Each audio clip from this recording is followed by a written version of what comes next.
I'm Will Rowe. Welcome to Move Me to Utah August Market Report.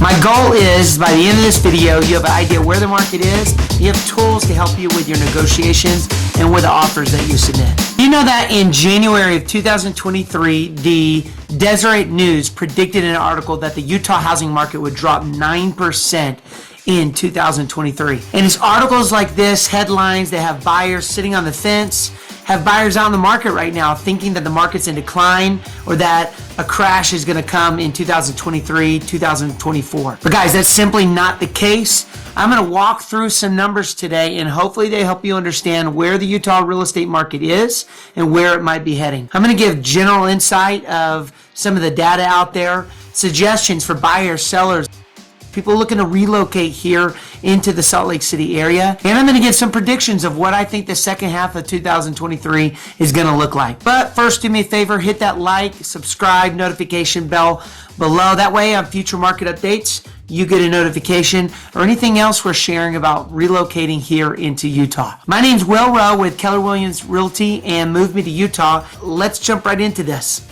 Today I want to share with you some data, some metrics, what I follow on the Utah MLS to help me understand where the market's heading, what's going on, and help me consult the buyers and sellers that I'm working with. We're going to go through the number of new listings, days on market, the sell to list ratio. We're going to talk about inventory and the median sell price here in Utah. My goal is, by the end of this video, you have an idea where the market is. You have tools to help you with your negotiations and with the offers that you submit. Now guys, before we get into these numbers, understand that this is for Salt Lake County, Utah County. It's for single family homes. If you're looking for a home outside of those counties, or you're looking at a duplex, a condo, fourplex, a multifamily unit, that's a totally different set of data. I'd love to draw that up for you and do an analysis for you as well. But for now, let's jump into these numbers. The first metrics that I want you to draw your attention to is this month supply of inventory and inventory of homes for sale. The story of our market right now is supply and demand, and we simply don't have enough supply to meet demand in the market. As you can see, we have 2.3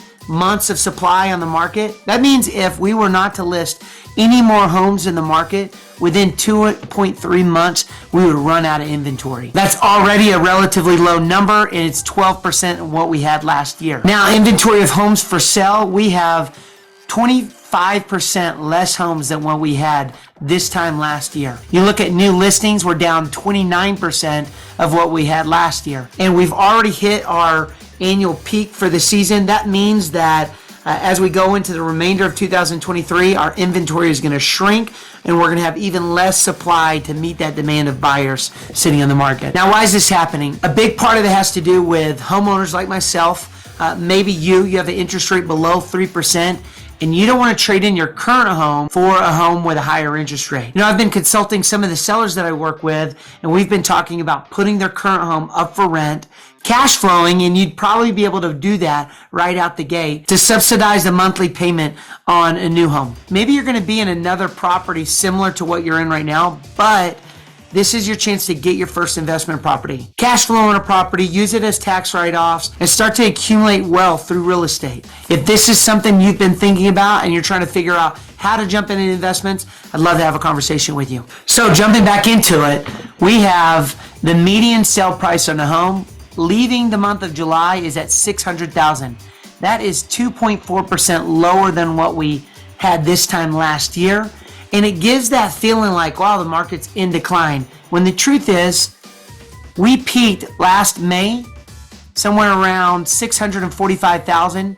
We bottomed out in January of 2023. Yes, we are down year over year in home values at 2.4, but for this past 7 months, the market has been increasing. Home values are going up. Now, what does that mean for you as a buyer and a seller in this market?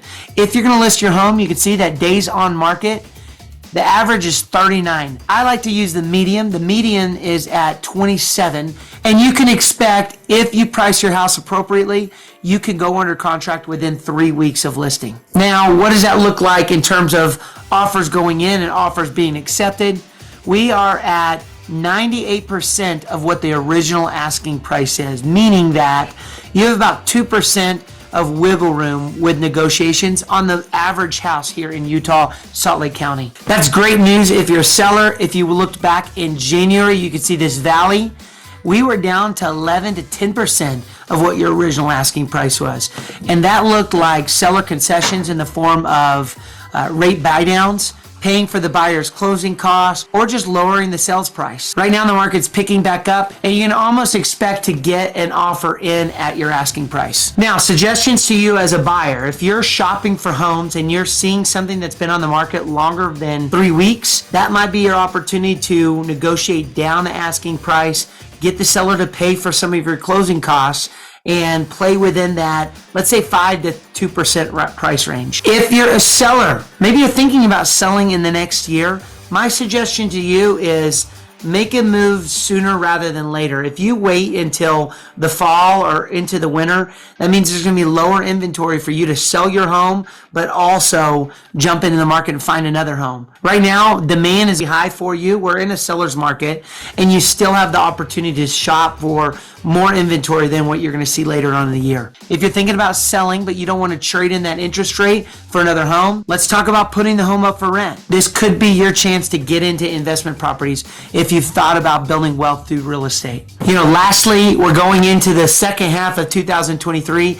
Interest rates are sitting slightly above 7%. They've been doing that for the last 2 months, and it's really flatlined the market in terms of home prices going up or going down. My concern for buyers is that if you're waiting for interest rates to drop into the 6s or even into the 5s before you start shopping for a home, the truth is, I think that throws us back into a hot seller's market that we saw during the pandemic, meaning you're going to get into a market with low inventory, shopping for homes, and putting in offers with no contingency clauses. You're not going to get an inspection on your home. You're going to have to pay over appraised value and possibly drop your appraised contingencies in your contract. So in the end, my suggestion to you, I'd rather shop in this market than one right now.